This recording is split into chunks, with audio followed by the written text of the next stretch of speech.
Hello my dear children, welcome to my channel Sudhir sir chemistry. बेटा, जिस तरह से मैंने अभी कुछ ऑर्गेनिक इनऑर्गेनिक ऑर्गेनिक फिजिकल्स के टॉपिक बनाए हैं, तो बच्चों की रिक्वेस्ट है कि सर आप थोड़ा इनऑर्गेनिक की भी बनाइए। तो मैं चाहता हूँ बेटा, अभी कुछ एस ब्लॉक एलिमेंट्स है, पी ब्लॉक है, डी एंड एफ ब्लॉक है, मैं इसका भी एक सीरीज स्टार्ट कर दे रहा हूँ। और टुडे आज की क्लास में मैं बेटा इनऑर्गेनिक का part that is S block element ये लेने वाला हूँ।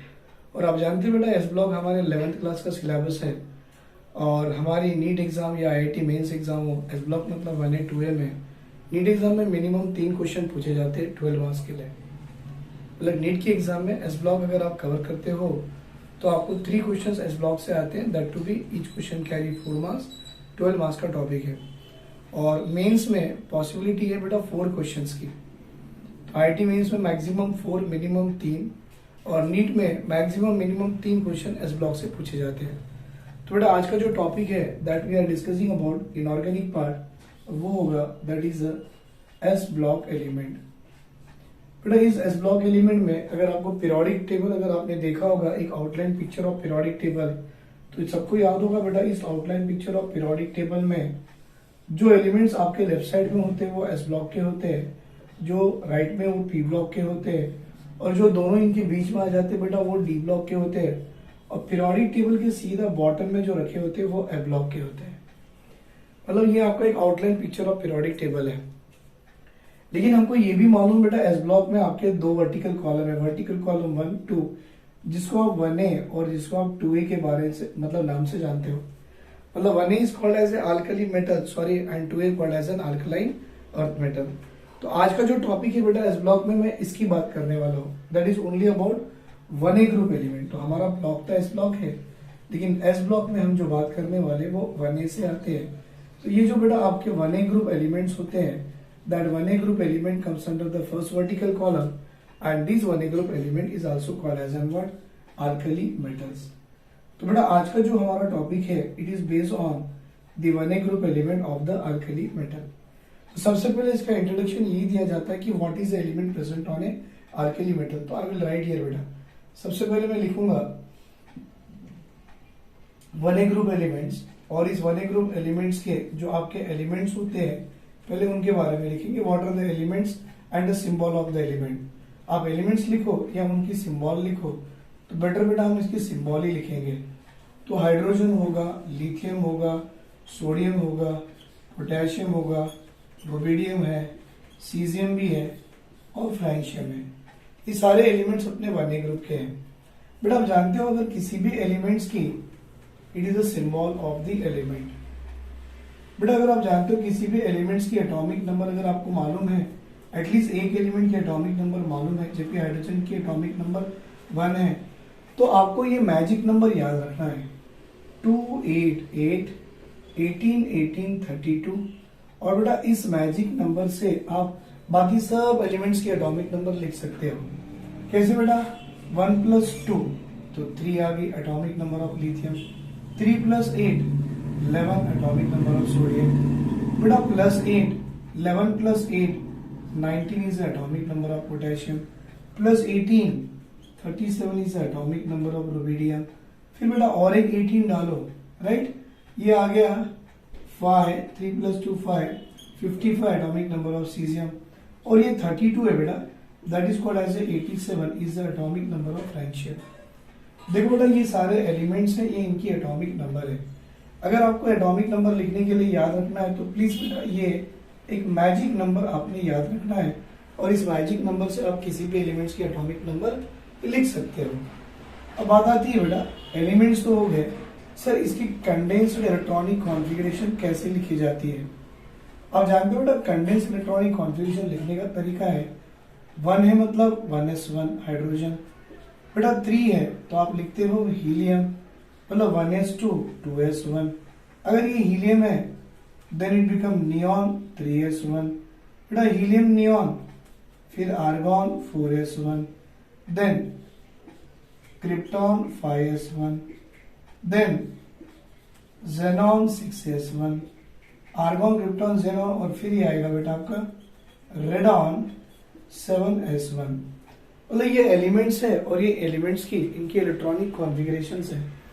बेटा अगर इनकी इलेक्ट्रॉनिक कॉन्फ़िगरेशन आपको मालूम है तो हम अभी एक चीज और लिख सकते हैं क्या, कि सर ये सारे ग्रुप एलिमेंट्स की 1A ग्रुप जो एलिमेंट है, आप देखिए हाइड्रोजन आपके फर्स्ट पीरियड में आता है अगर आपको याद होगा तो, वैसे बेटा लिथियम स्टार्ट होता है हमारे सेकंड पीरियड से, तो sodium start from the third period, potassium start from fourth period, rubidium start from fifth period, caesium sixth period, francium बेटा सेवंथ पीरियड से स्टार्ट होता है।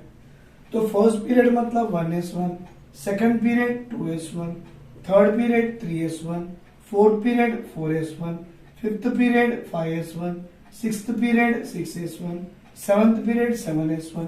मतलब आप सीधा लिख सकते हो sir general electronic configuration of 1A group element is NS1।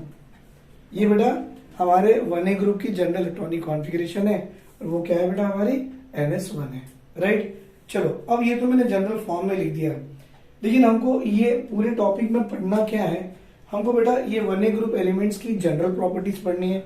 इसकी जनरल प्रॉपर्टीज क्या है पहले वो देखेंगे, राइट। तो सबसे पहला जो हमको देखना है इसमें इस 1A ग्रुप एलिमेंट्स की कुछ जनरल प्रॉपर्टीज होती है। So will talk about the general properties of this group element. बेटा वे बहुत अच्छी अच्छी प्रॉपर्टीज है और मैं चाहता हूँ सब बच्चा बेटा एनसीईआरटी फॉलो करना है। मैं जो पढ़ा रहा हूँ एग्जैक्टली पूरा 100% एनसीईआरटी से है, बट एनसीईआरटी से पॉइंट निकाल के मैंने सिंपल वे में बना के दिया है जो कि बच्चों को याद रहेगा। तो सबसे पहले ये जो अल्कली मेटल की जनरल कॉन्फ़िगरेशन आपको दिख रही है NS1, तो आपको लिखना पड़ेगा ये कैसे है। तो this all the elements are the metal, जो आपका 1A ग्रुप एलिमेंट्स है बेटा वो क्या है, they all are the metals. इसको छोड़ के, किसको छोड़ के बेटा, हाइड्रोजन, क्योंकि वो नॉन मेटल है।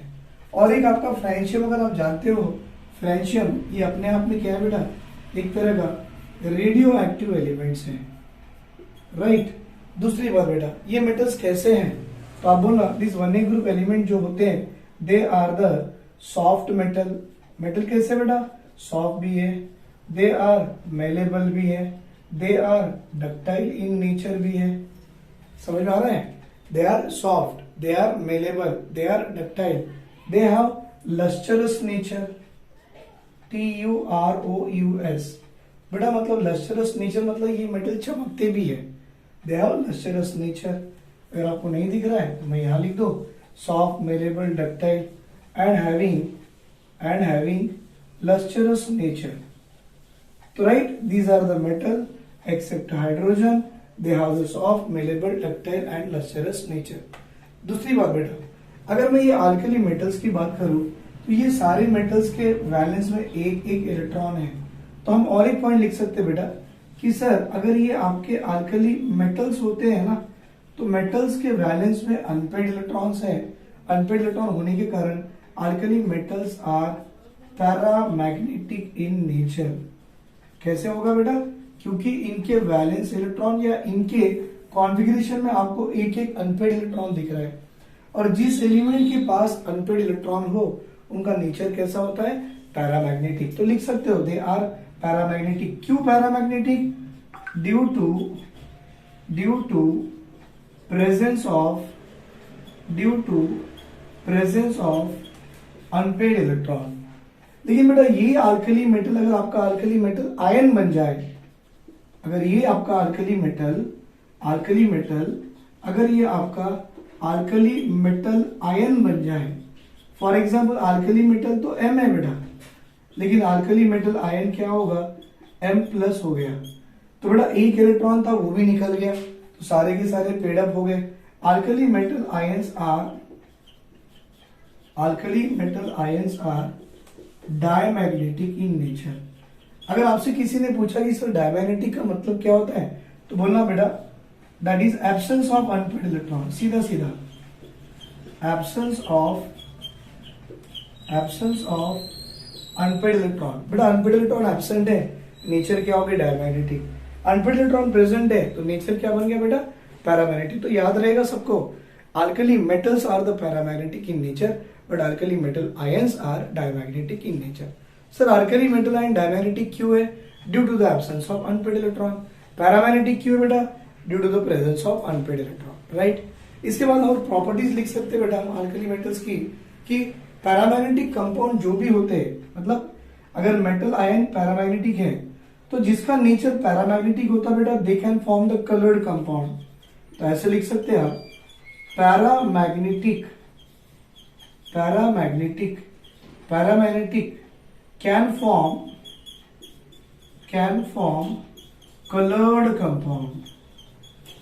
अगर आपको पूछा जाए कि इस मेटल से बनने वाला कंपाउंड कैसा है, तो बोलेंगे कलर्ड है। क्यों? क्योंकि पैरामैग्नेटिक जिसका भी नेचर होता है और उससे जो कंपाउंड आप बनाते हो वो कलर्ड कंपाउंड बनाते हैं। लेकिन बेटा जो कंपाउंड, जो पर्टिकुलर आयन अगर आपका डायमैग्नेटिक में आ जाए तो diamagnetic can form colourless compound. That can form what बेटा? Colourless compound. तो paramagnetic can form coloured compound, but diamagnetic can form what बेटा? They can form colourless compound. Right, यहां तो स्क्रीनशॉट ले लो बेटा आप लोग, फिर इसमें प्रॉपर्टीज देखेंगे हम लोग। बेटा जनरल प्रॉपर्टीज के बाद में आप देखेंगे 1A ग्रुप एलिमेंट जो था हमारा, means actually this we are talking about the 1A group elements. और बेटा इस 1A ग्रुप एलिमेंट में जो जनरल प्रॉपर्टीज हमने देखे थे, तो सबसे पहली वाली इंपॉर्टेंट प्रॉपर्टी हम देखेंगे, that is about atomic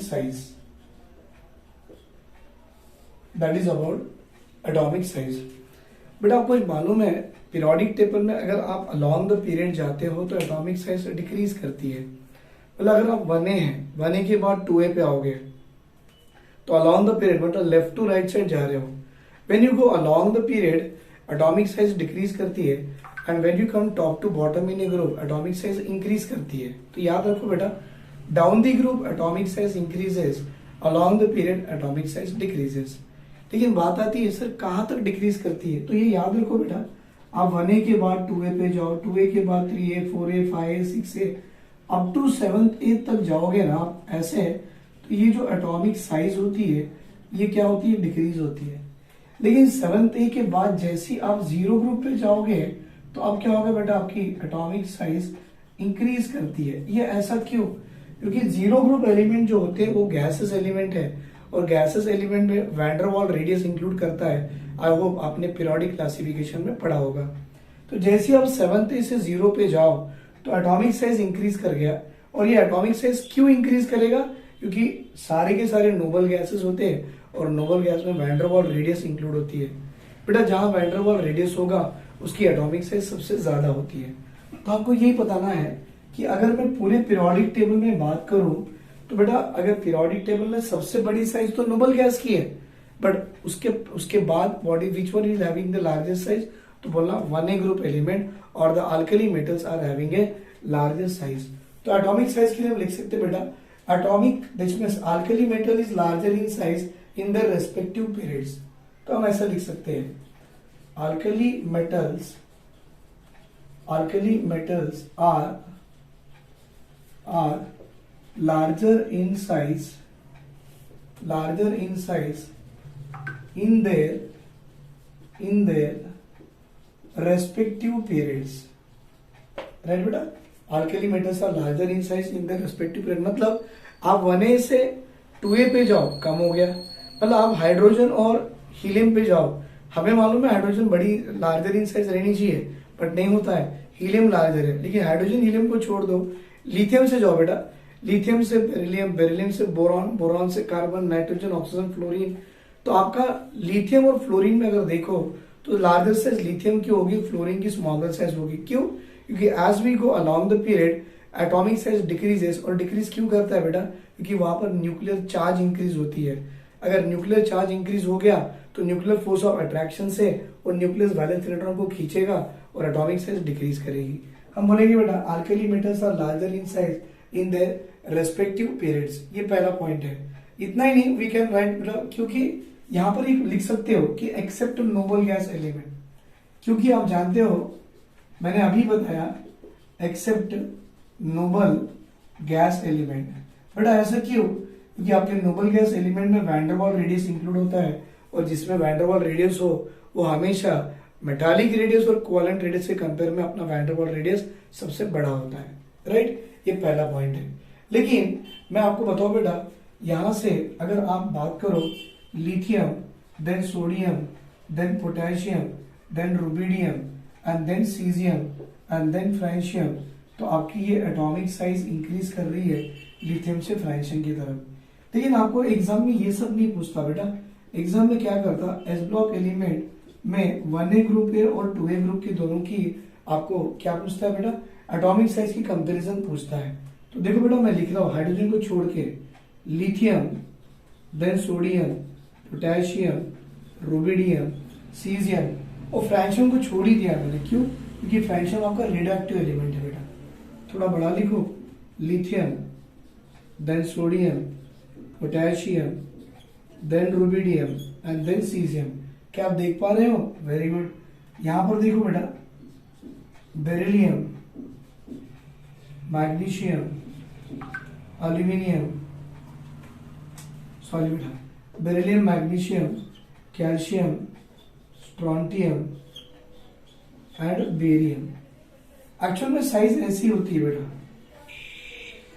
beryllium से लिथियम पे आना पड़ता है, लिथियम से मैग्नीशियम को जाओ, समझा?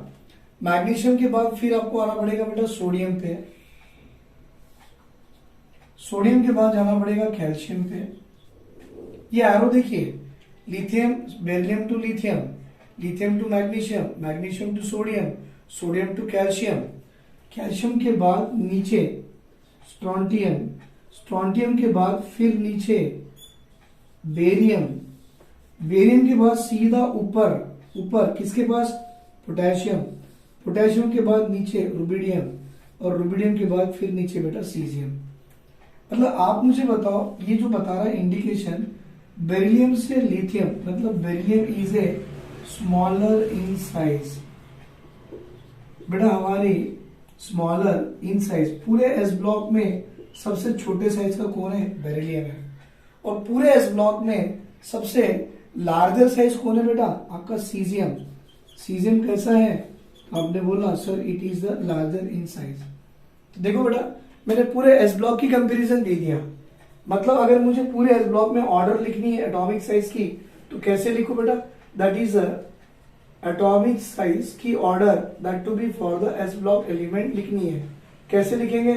पहले बेरिलियम, फिर लिथियम, फिर मैग्नीशियम। देखो बेटा मैग्नीशियम के बाद फिर आया सोडियम, सोडियम के बाद फिर आया कैल्शियम, कैल्शियम के बाद then strontium, then barium, then potassium, then rubidium and then caesium. देखो बेटा ये आ गया potassium, then rubidium and then caesium.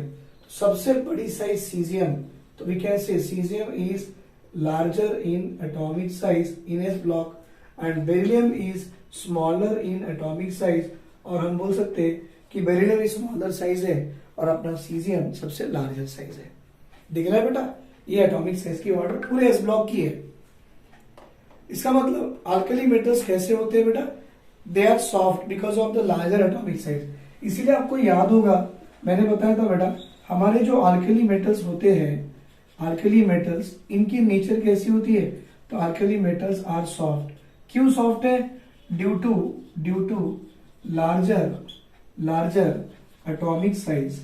बेटा अगर एटॉमिक साइज बड़ी होगी तो उनके अंदर की बॉन्डिंग वीक होगा, बॉन्डिंग वीक होगा आप इजीली ब्रेक कर सकते हो। Hence this alkali metals are the soft due to larger atomic size. और इनमें not only this larger atomic size बेटा, हम ये भी बोल सकते हैं कि इनमें जो मेटालिक बॉन्ड होता है due to weak metallic bonding, इनकी मेटालिक बॉन्ड भी बहुत ही वीक होती है। और एक रीजन हो सकता है due to loose packing of the atom. मतलब तीन रीजन है। Due to loose packing they are soft, due to weak metallic bond they are soft, due to larger atomic size they are soft. क्योंकि atomic size अगर larger हो तो metallic bond weak होगी। But अगर metallic bond weak होगा obviously उसकी packing भी loose होगी। अब ये सारा रीजन बता रहा है कि अल्कली मेटल्स कैसे होते हैं, they are the soft alkali metals, right. इसका मतलब क्या हो गया बेटा, इसमें सीजियम सबसे सॉफ्ट मेटल होता है इस ब्लॉक में, क्योंकि किसी भी strength of the metallic bond depend करेगी उसकी एटॉमिक साइज में। तो हम यहां लिख सकते हैं बेटा strength of metallic bond is inversely proportional to atomic size. अब आप बताइए बेटा किसकी साइज सबसे बड़ी है एस ब्लॉक में? तो sir caesium. Hence we can say caesium के अंदर की बॉन्डिंग वीक होगी, hence we can say caesium is the soft metal. इतना ही नहीं, अगर आप जानते हो अपना सोडियम, बेटा ये भी इतना सॉफ्ट मेटल है कि आप इस सोडियम मेटल को चाकू से भी काट सकते हो। That sodium metal can be cut with a knife, right. ये था बेटा properties of the metal. Second property atomic size के बाद हम देखेंगे melting point and boiling point. बेटा melting point and boiling point की थोड़ी ऑर्डर लिखना पड़ेगा, because lithium, sodium, potassium, rubidium, caesium, जिसकी मेटालिक बॉन्ड वीक हो उसकी मेल्टिंग पॉइंट, बॉइलिंग पॉइंट कम होगी, और जिसकी मेटालिक बॉन्ड स्ट्रेंथ हो, मतलब मेटालिक बॉन्ड स्ट्रांग हो, उसकी मेल्टिंग पॉइंट, बॉइलिंग पॉइंट ज्यादा स्ट्रांग होगी। अब आप ही बता दीजिए बेटा, ये प्रॉपर्टी नंबर 1 एटॉमिक साइज था, तो प्रॉपर्टी नंबर 2 में लिख रहा हूं, जनरल प्रॉपर्टी नंबर 2 में लिख रहा हूं, that is melting point and boiling point. बोलो बेटा किसके अंदर की मेटालिक बॉन्ड वीक है? सीजियम के अंदर की मेटालिक बॉन्ड वीक है। और किसके अंदर की मेटालिक बॉन्ड स्ट्रांग है? तो बेरिलियम की मेटालिक बॉन्ड स्ट्रांग है। ऐसा क्यों? क्योंकि देखो smaller the size greater the strong, और smaller the atomic size greater the strength of the metallic bond, larger the size less the strength of the metallic bond. इसका मतलब only 1A group की melting point, boiling point compare करना चाहूं तो मैं लिख सकता हूं lithium, then sodium, then potassium, then rubidium and then caesium. Sir it is the order of melting point and boiling point.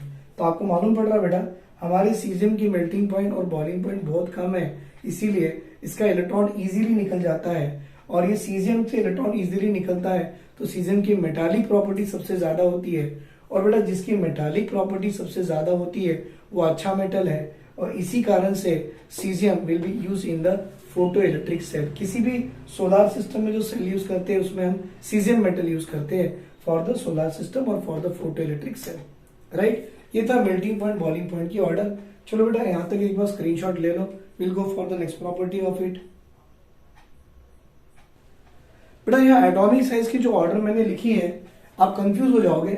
ये जो एटॉमिक साइज की ऑर्डर लिखी है ये पूरे एस ब्लॉक की है, मतलब आपसे पूछा जाएगा पूरे एस ब्लॉक में, आप जानते हो ना बेटा पूरे एस ब्लॉक में पूरा 1A और 2A है, तो ये पूरे एस ब्लॉक में सबसे छोटा मेटल कौन है? तो बोलना बेरिलियम।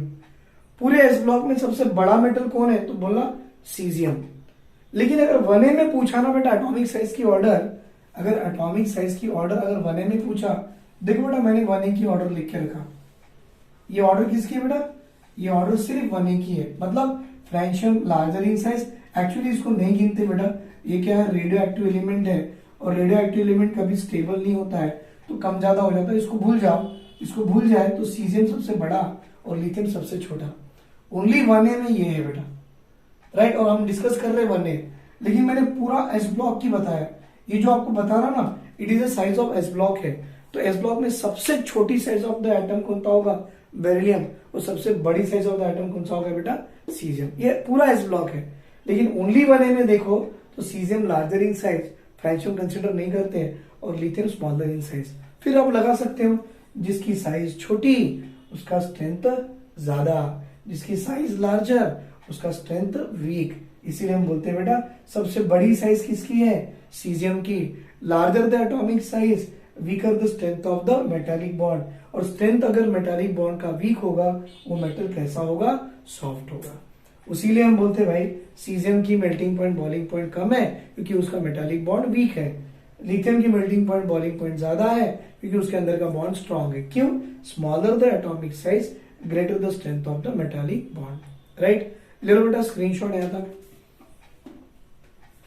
अब एटॉमिक साइज हो गया, मेल्टिंग पॉइंट, बॉइलिंग पॉइंट हो गई। अब हम थर्ड प्रॉपर्टी देखेंगे बेटा, दैट इज आयनेशन पोटेंशियल और आयनेशन एनर्जी। आई होप सारा बच्चा जानता होगा ionisation potential is also called as a, हाँ बेटा ionisation potential is also called as a ionisation energy. Ionisation potential is also called as a what बेटा? Ionisation energy. Third point आएगी the property called as a ionisation energy. और आपको ये याद रखना है बेटा कि ionisation energy is also called as a ionisation potential. Ionisation energy is also called as a what? Ionisation potential. बेटा बार बार मैं इतना बड़ा वर्ड नहीं लिखूंगा, जस्ट मैं आपको आईपी करके मेंशन कर सकता हूँ या आईई करके मेंशन कर सकता हूँ, तो आप कंफ्यूज नहीं होना है। बेटा आयनेशन एनर्जी और आयनेशन पोटेंशियल कभी भी एटॉमिक साइज को इनवर्सली प्रोपोर्शनल होती है। इसका मतलब larger the size of the atom smaller the ionisation energy and smaller the size of the atom larger the ionisation energy. I hope सारा बच्चा जानता होगा डेफिनेशन ऑफ आयनेशन एनर्जी क्या होता है बेटा। Minimum amount of energy required to remove valence shell electron from neutral isolated gases atom. मतलब आपका एटम कैसा हो बेटा, न्यूट्रल आइसोलेटेड गैसेस एटम हो, और न्यूट्रल आइसोलेटेड गैसेस एटम से मिनिमम एनर्जी निकालने के लिए मिनिमम अमाउंट ऑफ एनर्जी जो लगती है to remove the valence electron, that is called as ionisation energy. मतलब ये कंसेप्ट तो क्लियर हो गया बेटा, जिसकी साइज छोटी उसकी आयनेशन एनर्जी ज्यादा।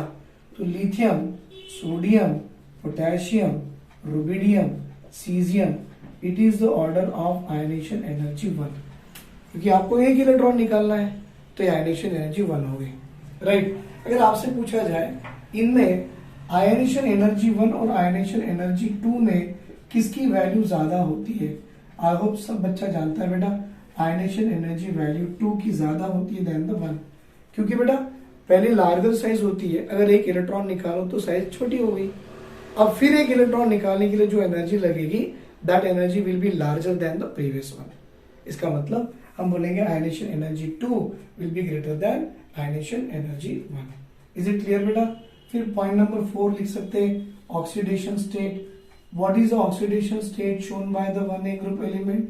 Sir oxidation state shown by 1a group element is +1, क्योंकि इन सारे एलिमेंट जो 1a के होते हैं ना, by losing one electron it will attain their stable configuration except for the hydrogen, except for the lithium, क्योंकि lithium एक इलेक्ट्रॉन लूज करके वो अपना स्टेबल हीलियम कॉन्फ़िगरेशन अटेन कर सकता है, लेकिन sodium, potassium, rubidium, caesium by losing one electron they can attain the noble gas, nearest noble gas configuration of neon, argon, krypton, xenon respectively। इसीलिए हम बोलेंगे बेटा इनकी ऑक्सीडेशन स्टेट क्या होती है, दैट इज अ +1। मतलब हम बोलेंगे this 1a group element can shows its oxidation state as a +1। फिर बेटा इलेक्ट्रोपॉजिटिविटी नेचर एक आता है। आप जानते हो point number 5 electropositivity. What is mean by electropositivity बेटा, जिसकी टेंडेंसी टू लूज इलेक्ट्रॉन हो उससे इलेक्ट्रोपॉजिटिविटी होती है। मतलब इलेक्ट्रोपॉजिटिविटी का भी नेचर अगर आप देखो ना बेटा, it is also inversely proportional to atomic size. मतलब जिस एटम की साइज जितनी बड़ी हो बेटा, जिस एटम की साइज जितनी बड़ी हो उसकी ग्रेटर द साइज, सॉरी बेटा इलेक्ट्रोपॉजिटिविटी बता रहा था मैं, that means larger the size tendency to lose electron is more and smaller the size tendency to gain the electron is more, means electropositivity is inversely proportional to ionization energy। Sorry बेटा मैंने atomic size लिख दिया था, गलत है, कि जितनी कम ionisation energy हो मतलब साइज उसकी उतनी ज्यादा होगी, सही है ना बेटा। Larger the size less the ionisation energy, less the ionisation energy more the electropositivity. तो ये इलेक्ट्रोपॉजिटिविटी की ऑर्डर आयनेशन एनर्जी से इनवर्सली है पर एटॉमिक साइज से डायरेक्टली है। Oxidation state by losing one electron it will attain the nearest noble gas configuration. यहां लिख सकते हो बेटा by losing one electron it attain stable nearest noble gas configuration। और electropositivity is inversely proportional to ionisation और directly proportional to atomic size. इसका मतलब आप क्या लिख सकते हो बेटा, down the group atomic size increases, ionization energy decreases, indirectly electropositivity nature also increases, electropositivity nature also increases, right। ये था बेटा इलेक्ट्रोपॉजिटिविटी नेचर। फिर और एक पॉइंट आएगा that will be called as a density. Point number 6 बेटा density. आप जानते हो बेटा density is equal to mass by volume. तो यहाँ पर क्या होगा बेटा, जितनी ज्यादा एटॉमिक मास हो, क्योंकि डेंसिटी इज इक्वल टू आप क्या बोलते हो, density is equal to mass by volume. और हम जानते हैं बेटा as we are coming down the group, अगर आप लिथियम के बाद सोडियम पे आओ एटॉमिक मास बढ़ जाएगा। एटॉमिक मास बढ़ने से डेंसिटी भी बढ़ जाती है, सोडियम से पोटेशियम फिर बढ़ेगा मास डेंसिटी। लेकिन यहाँ एक वेरिएशन आता है बेटा, सबसे इंपॉर्टेंट पॉइंट यही है वेरिएशन। आप देखो लिथियम के बाद सोडियम आना था लेकिन पोटेशियम आ गया, और पोटेशियम के बाद सोडियम आ गया, मतलब ये वेरिएशन आपको देखने को मिलेगा। लिथियम सोडियम पोटेशियम, बेटा रुबिडियम आएगा और सीजियम आएगा, और आप बोल सकते हो sir it is the order of density. ऐसा क्यों है मालूम, क्योंकि आप जानते हो potassium belongs to fourth period. Fourth period में आप जानते हो बेटा आपके पास क्या क्या है, दैट इज 4s1 भी है, और 3d ऑर्बिटल भी स्टार्ट हो गया। बेटा अगर फोर्थ पीरियड में आपका 3d ऑर्बिटल स्टार्ट हो गया तो d ऑर्बिटल स्टार्ट होने से there will be sudden increase in the atomic size. बेटा sudden increase in the atomic size मतलब एटॉमिक वॉल्यूम सडनली बढ़ गया, तो एटॉमिक वॉल्यूम बढ़ गया तो ऑब्वियसली डेंसिटी कम हो जाती है। तो पोटेशियम के केस में क्या होगा बेटा, there will be sudden increase in the atomic volume, और एटॉमिक वॉल्यूम का सडन इंक्रीज होना मतलब डेंसिटी का कम होना, इसीलिए बोलते बेटा पोटेशियम की डेंसिटी सोडियम से कम है। और ये एक्सेप्शन केस है, इसीलिए NEET exam, IIT mains exam, सारे कॉम्पिटिटिव एग्जाम में वन ए ग्रुप में से डेंसिटी का सवाल जरूर पूछा जाता है। सो प्लीज रिमेंबर बेटा अबाउट द डेंसिटी, राइट। अब आते हैं point number 7 called as a flame test. ये सब जनरल प्रॉपर्टीज कर रहे बेटा हम लोग। Point number 7 called as a what, flame test. बेटा आपने देखा होगा this all one A group element, इनके वैलेंस में एक एक इलेक्ट्रॉन है, और सारे पीरियोडिक टेबल में अगर आप देखो नोबल गैसेस को छोड़ के तो वन ए ग्रुप के एलिमेंट की एटॉमिक साइज लार्जर होती है। तो लार्जर साइज भी है, वैलेंस में एक एक इलेक्ट्रॉन भी है, मतलब इनकी टेंडेंसी होती है कि to lose electron easily by absorbing energy. तो किसी भी मेटल को आप फ्लेम पे लगा लो बेटा तो क्या होगा, they have a tendency to absorb the energy and lose the electron. और ये जो इलेक्ट्रॉन लूज करता है ना, it goes to the excited state and again it will come back to the ground state. तो ये excitation, de excitation of electron जो हो रहा है ना बेटा, it will occur only in the visible region. आपने देखा होगा एटॉमिक स्ट्रक्चर में एक विजिबल रीजन होता है VIBGYOR। तो बेटा ये एक्साइटेशन ऑफ इलेक्ट्रॉन और डी एक्साइटेशन ऑफ इलेक्ट्रॉन जो हो रहा है ये कहां पर होता है, it will occur only in the visible reason. तो उसके कारण ऑब्वियसली इस 7 कलर में से एक ना एक कलर तो देगा, तो वो कौन सा कलर देगा बेटा, एब्जॉर्ब कलर नहीं देगा, कॉम्प्लीमेंट्री कलर देगा। तो यहाँ पर फ्लेम टेस्ट में एलिमेंट जो है lithium, sodium, potassium, rubidium, caesium, ये अपने अपने फ्लेम कलर देते हैं, और एग्जाम में बेटा ये फ्लेम कलर ही पूछा जाता है। फॉर एग्जाम्पल अगर मैं लिथियम की बात करूं तो लिथियम का जो कलर होगा फ्लेम कलर बेटा वो होता है आपका क्रिम्सन रेड कलर का होता है, लिथियम की बात करो। वैसे अगर सोडियम की बात करो बेटा वो येलो कलर देता है फ्लेम में। पोटेशियम होगा that is of violet colour, और ये सारे कलर मैं मेरे मन से नहीं दे रहा हूं, हमारे एनसीईआरटी में आप एनसीईआरटी रेफर कर सकते हो बेटा। Crimson red, yellow, violet, red violet and blue बेटा, ये है रेड वायलेट, और सीजियम होता है that is of the blue colour, right. तो ये सारे फ्लेम कलर से बेटा ये भी नीट एग्जाम में और आईआईटी मेंस में पूछे जाते हैं। मतलब जो मैं स्टार मार्क डाल रहा हूं समझ जाओ वो बहुत इंपॉर्टेंट है एग्जाम पॉइंट ऑफ व्यू से, और उसी को ज्यादा फोकस करो, लिखो, और लिख लिख के उसको पढ़ना है बेटा। ऐसा मत समझो कि सर की यहाँ पर हमने वीडियोस ऑनलाइन मतलब वीडियो सुन लिए और हमको याद रहेगा, कभी भी नहीं होता। ये थ्योरेटिकल पार्ट है, तो कैसे भी इसको नोट्स बनाते चलो, और बनाने के बाद उस नोट्स को बेटा 2 बार 3 बार रिवीजन करो। उसी नोट्स को रिवीजन करना बेटा जो नोट्स आप अपने हाथ से लिखते हो। ऐसा नहीं कि मैंने कुछ यहाँ पर पीडीएफ डाल दिया है, आपने उसे सेव करके रख लिया और फोन में घुमा घुमा के देख लिए, आपको याद होगा, कभी भी याद नहीं होता है बेटा। मेरे नोट्स हो या मेरे यहाँ पर ऑनलाइन मेरे क्लास के नोट्स हो, यूट्यूब के नोट्स हो, जो भी हो गए उसे आप नोटबुक में लिखना है, और लिखने के बाद उसे 3-4 बार रिवीजन करना है तो याद रहेगा। तो राइट, फ्लेम कलर के टेस्ट और flame test, lithium gives crimson red, sodium gives yellow colour, potassium violet, rubidium red violet, caesium gives blue colour. These are the flame test given by the one A group element, right. इसके बाद में एक होता है बेटा photo electric cell करके आता है, एक्चुअली वो पॉइंट नहीं है, बस मैं ऐड कर रहा हूं। फोटो इलेक्ट्रिक इफेक्ट, एक्चुअली ये टॉपिक है ना, फोटो इलेक्ट्रिक इफेक्ट आप एटॉमिक स्ट्रक्चर में पढ़ते हो। क्या होता है बेटा, a ray of light of suitable frequency, मतलब एक particular ray of light of suitable frequency, it will fall on the surface of the metal, and as it will fall on the surface of the metal, electrons are ejected outside. That ejected electrons are called as a photoelectron, and effect is called as a photoelectric effect. लेकिन बात क्या है बेटा, जब ray of light किसी metal पे गिरता है, अगर वो मेटल अच्छा है तो मैक्सिमम नंबर ऑफ इलेक्ट्रॉन्स निकलेंगे, अगर वो मेटल लेस मेटालिक है तो कम इलेक्ट्रॉन निकलेंगे। तो फोटो इलेक्ट्रिक इफेक्ट के लिए या वो प्रोसेस देखने के लिए आपके पास मेटल हो, वो कैसा हो, मोर मेटालिक इन नेचर हो। तो आपने देखा होगा बेटा lithium, sodium, potassium, rubidium, caesium में which is a good metal, तो बोलना caesium is a good metal. क्यों? Larger the size of the atom, easily can lose the electron, and as it easily can lose the electron it become a more metallic in nature. हम बोलते हैं इसीलिए बेटा caesium and potassium are used in photoelectric cell। बेटा caesium and potassium are use in photoelectric cell। फिर आपको लग रहा होगा सो सीजियम यहाँ पर है, पोटेशियम यहाँ है, रुबिडियम ने ऐसा क्या कर दिया, इसको नहीं लिए। रुबिडियम भी ले सकते हैं, लेकिन बेटा इन दोनों के कंपेयर में रुबिडियम बहुत महंगा है, और महंगे मेटल को हम फोटोइलेक्ट्रिक सेल में यूज नहीं कर सकते। और what we can say caesium and potassium are use in the photoelectric cell, right.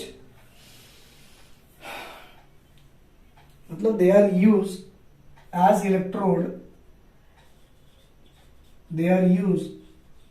Electrode, in photoelectric cell.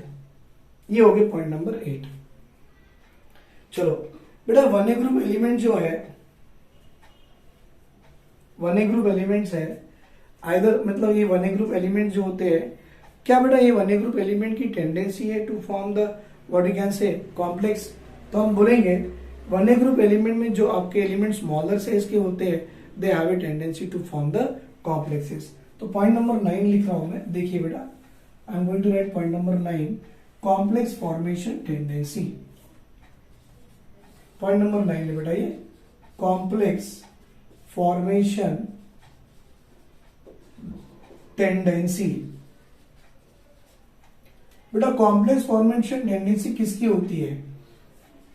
हम बोलेंगे smaller the atomic size greater the tendency to form the complexes, right? Only those element can form complex which have smaller cationic size and high charge density, right बेटा? जिसकी size छोटी हो, है ना, smaller the size, high the charge density can form the complexes. That means elements which have smaller atomic size and high charge density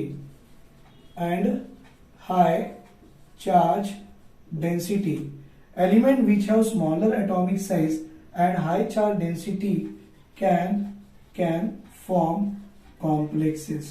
तो आप बताइए बेटा अपने वन ए ग्रुप में स्मॉलर साइज कौन है? बोलना lithium. Hence lithium has a tendency to form the complexes। क्या बेटा ये आपका lithium has a tendency to form the complexes of what बेटा? Lithium aluminium hydride, right. ऐसे लिथियम जो है बेटा इसकी टेंडेंसी है टू फॉर्म द कॉम्प्लेक्सेस, जिसमें मैंने आपको एक स्ट्रॉन्ग रिड्यूसिंग एजेंट LiAlH4 बना के दिया है, ठीक है। यहां तो स्क्रीनशॉट ले लो बेटा, फिर आगे बढ़ेंगे। बेटा नेक्स्ट पॉइंट जो हमने देखा 9th one, complex formation tendency. हमको मालूम है smaller the size of the atom greater the tendency to form the complexes. जैसे कि हमारा सबसे smaller size one A group में लिथियम है, तो lithium can form the complexes easily.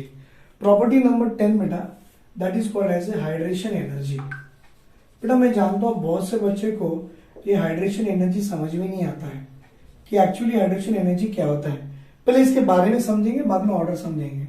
सुनो एक छोटा सा एग्जाम्पल दे रहा हूं बेटा मैं। ये मेरा सोडियम क्लोराइड जो सॉलिड के फॉर्म में है, तो मैंने जैसे इसको पानी में डाला, पानी मतलब क्या होता है बेटा? एक मीडियम, इस मीडियम का नाम है एक्वस मीडियम। जैसे पानी में डाले आपको सोडियम का Na का प्लस आता है और ऐसे नीचे AQ लिखते हो। वैसे Cl माइनस भी बेटा टूटेगा और टूटने के बाद उसके भी नीचे AQ लिखते हैं और ये प्रोसेस होने से कुछ एनर्जी लिबरेट करती है बेटा, और आप बोलते हो ये जो एनर्जी लिबरेट कर रही है, this liberated energy is called as a hydration energy. बेटा ऐसा तो बुक में लिखा होता है, मैंने लिखा कोई नया नहीं है, पर इसको समझेंगे हम कैसे। देखो ये जैसे Na प्लस पानी में गया तो ये आपका Na प्लस बेटा एक बड़ा सा पॉजिटिवली चार्ज स्पेसिस है, ये है क्या आपका Na प्लस है। और वाटर जो जानते हो बेटा, आपने देखा होगा वाटर को हम ऐसे लिखते हैं, मतलब ये partial negative partial negative partial positive, फिर पार्शियल नेगेटिव फिर पार्शियल पॉजिटिव। मतलब इसको देखो ध्यान से, ये आपको कुछ ऐसे दिख रहा है जहां पर पॉजिटिव पॉजिटिव और बड़ा सा नेगेटिव है। मतलब वाटर आपका क्या है बेटा, एक पोलार सॉल्वेंट है, मतलब एक ऐसा सॉल्वेंट जिससे पॉजिटिव नेगेटिव चार्जेस लगी हुई है, राइट। अब उसके हिसाब से देखो ये Na का प्लस है बेटा, वाटर का माइनस पार्ट उसको ऐसे अट्रैक्ट कर रहा है, समझे आप। ये वाटर का बेटा नेगेटिव पार्ट देखो ऐसे अट्रैक्ट कर रहा है, वाटर का नेगेटिव पार्ट आपको ये Na प्लस को इस तरह से अट्रैक्ट कर रहा है। मतलब आपको ये मालूम होगा, आपने कभी करके देखा होगा ऐसा जादू, करके देखो बेटा, ये जादू बड़ा अच्छा जादू है। एक ग्लास में पानी ले लो, छोटे से बच्चे को बुलाओ और देखना, कंडीशन रखना कि बच्चे की एज बेटा, बच्चा नर्सरी का हो। अगर बच्चा केजी, अब नर्सरी से थोड़ा ऊपर KG1 या KG2 पे आ जाए तो समझ जाएगा आप झूठ बोल रहे हो, लेकिन नर्सरी का बच्चा लेके आना, उसको बोलना कि बेटा मैं आपको जादू दिखाता हूँ। तो क्या करना, ग्लास में पानी लेना, दिखाना पानी है, हाँ, फिर एक हाथ में या पेपर में नमक दिखाना, देखो बेटा नमक है, हाँ, उसको बोलना देखो ये नमक को मैं पानी में डाल रहा हूँ, डाल देना और घोल लेना और दिखा देना, क्या आपको नमक इसके अंदर दिख रहा है। बोलेगा नहीं, तो कहाँ गया, तो बोलना जादू है, गायब हो गया। एक्चुअली गायब हो गया, और नर्सरी बच्चे तक ठीक है, लेकिन आपको कैसे बताना है। देखो बेटा एक साइंस क्या बताता है, जैसे ही आपने इसको पानी में डाला तो वाटर की टेंडेंसी है बेटा Na प्लस और Cl माइनस के बीच के अट्रैक्शन फोर्स को तोड़ेगा, तोड़ के दो अलग अलग आयन बनाएगा। और जैसे ये पॉजिटिव आयन बन गया, वाटर का नेगेटिव पार्ट बेटा एक्स एक्सिस से सराउंड करेगा, राइट, वाई एक्सिस से भी सराउंड करेगा और जेड एक्सिस से भी सराउंड करेगा, और ऐसा सराउंड करेगा वो Na प्लस आयन पानी के अंदर है लेकिन वाटर से पूरी तरह से वो घिर गया है and you are unable to see from any side. हमको लगता है वो पानी में घुल गया, घुल नहीं गया, वो पूरी तरह से बेटा वाटर मॉलिक्यूल से सराउंड हो गया है और आप उसे देख नहीं पा रहे हो, तो हम बोलते हो डिसॉल्व हो गया है। वैसे ही Cl माइनस एक बड़ा सा नेगेटिवली चार्ज स्पेसिस है बेटा, और वाटर का ये पॉजिटिव पार्ट देखो, ये वाला वाटर का ये बेटा एक पॉजिटिव पार्ट ऐसे ऐसे इसको सराउंड करते जा रहा है। वाटर का पॉजिटिव पार्ट समझ में आ रहा है, वाटर का ऐसा पॉजिटिव पार्ट इसको सराउंड करते जा रहा है। अब ये वाटर का पूरा पॉजिटिव पार्ट सराउंड करेगा तो Cl माइनस भी पूरी तरह से सराउंड होकर छिप जाएगा। लेकिन सुनो होता क्या है, ये पॉजिटिव आयन को नेगेटिव आयन अट्रैक्ट कर रहा है तो कुछ एनर्जी लिबरेट होती है बेटा, ये नेगेटिव आयन को पॉजिटिव अट्रैक्ट कर रहा है, कुछ एनर्जी लिबरेट हो रही है, और इस लिबरेटेड एनर्जी को हम क्या बोलते हैं बेटा, this will be covered as a what, hydration energy. मतलब वो एनर्जी है जब किसी सॉलिड कंपाउंड को पानी में डालने से एनर्जी लिबरेट करती है, वो लिबरेटेड एनर्जी को बोलते हैं हाइड्रेशन एनर्जी। आई होप बेटा सारे बच्चों का हाइड्रेशन एनर्जी का कांसेप्ट क्लियर हो गया। What is the hydration energy, amount of energy liberated when 1 mole of A solid compound can dissolve in the water. और जैसे ही वाटर में डिसॉल्व होगा, the one of the oppositely charged ion can be surrounded by the another oppositely charged ion present in the solvent molecule, and due to that attraction force it liberated some amount of energy, that liberated energy called as a hydration energy। Actually इसका मतलब ये था, इसका मतलब क्या बोलेंगे बेटा, hydration energy का कभी भी अगर आपको ऑर्डर देखना है तो बस इससे सीखो, जितनी छोटी साइज आपके एटम या आयन की होगी उतनी ज्यादा हाइड्रेशन एनर्जी होगी।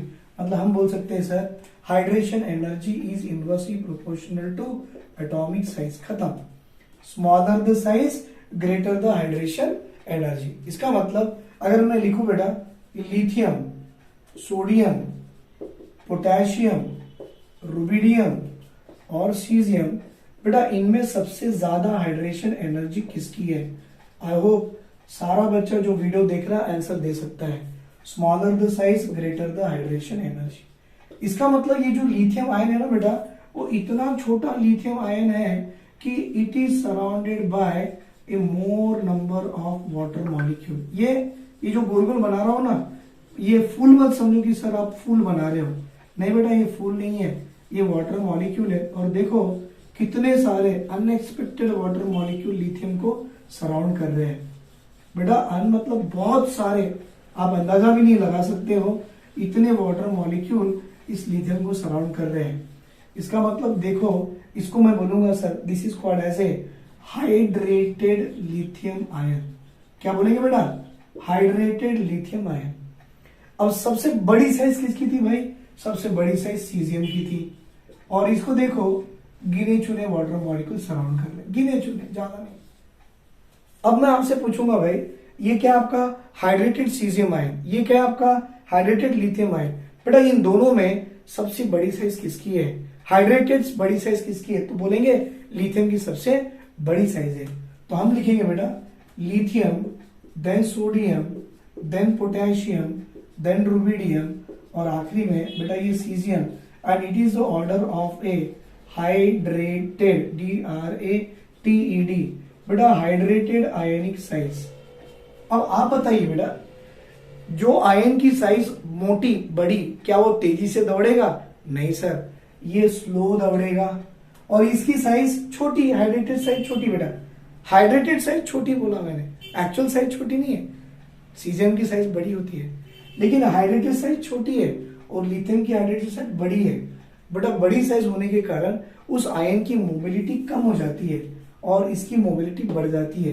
हम बोलेंगे बेटा lithium, then sodium, then potassium, then rubidium, और ये आखिरी में आ गया आपका सीजियम। और ये ऑर्डर है सर आयनिक मोबिलिटी। और आई होप आपको नहीं मालूम कर लो, जिसकी जितनी ज्यादा आयनिक मोबिलिटी होती है उसकी उतनी ज्यादा कंडक्टिविटी होती है। इसका मतलब इससे बनने वाला सॉल्यूशन मोर कंडक्टिव है क्योंकि ये आयन की मोबिलिटी ज्यादा है, लेकिन इससे बनने वाला सॉल्यूशन लेस कंडक्टिव है क्योंकि इसकी मोबिलिटी सबसे कम है। और ये IIT मेंस इवन नीट में भी पूछा जाता है, right? Order of hydration energy, order of hydrated ionic size, but order of ionic mobility and conductivity of one A group element, right? लिख लो बेटा यहां तक, राइट? अब देखो नेक्स्ट प्रॉपर्टी जो मुझे स्टार्ट करनी है, मैंने जो अभी जो बताया ये सारी जनरल प्रॉपर्टीज थी। अब बेटा नेक्स्ट प्रॉपर्टी जो मैं स्टार्ट करने वाला हूं वो है रिएक्टिविटी और केमिकल रिएक्टिविटी। आप जानते हो alkali metals are considered as a very reactive, इतने रिएक्टिव है, they are highly reactive and hence because of that हमारे alkali metal never found in the free state. Nature में फ्री स्टेट में नहीं मिलता है, वो हमेशा कंबाइंड स्टेट में मिलता है। तो बेटा अब जो मैं नेक्स्ट पार्ट पढ़ाने जा रहा हूं that is a chemical properties of A one A group element, right? बेटा वो ये प्रॉपर्टी, ये मैंने जनरल प्रॉपर्टी वीडियो में करा के दिया है और पूरी डिटेल में से करा के दिया है। अगर आप इसे देखो and if you try to solve the question based on the general property, definitely you are able to solve all question, सारे क्वेश्चन सॉल्व कर सकते हो। सेकंड पार्ट है बेटा that is the chemical property of one A. I want to discuss, मैं इसको second part chemical properties को नेक्स्ट वीडियो में लेना चाहता हूँ क्योंकि वीडियो की साइज और लेंथ इतनी बढ़ जाएगी कि आप भी देख देख के बोर हो जाओगे। सो बेटर बेटा एक एक पार्ट में करेंगे। मैंने अभी जनरल प्रॉपर्टी किया that is one A group element, अब मैं नेक्स्ट वीडियो में बेटा that is a chemical properties of one A group कर दूंगा। बेटा अगर आपको मेरे वीडियो पसंद आ रहे हैं, इफ यू लाइक इट, तो क्या करना बेटा, ये वीडियो को मैक्सिमम नंबर ऑफ बच्चों तक इसे पहुंचा देना जो बच्चों को इसकी जरूरत है। Is it clear? Thank you बेटा, thank you very much, have a great day, take care, bye. And if you like my video please like it, share it and subscribe it. Bye बेटा।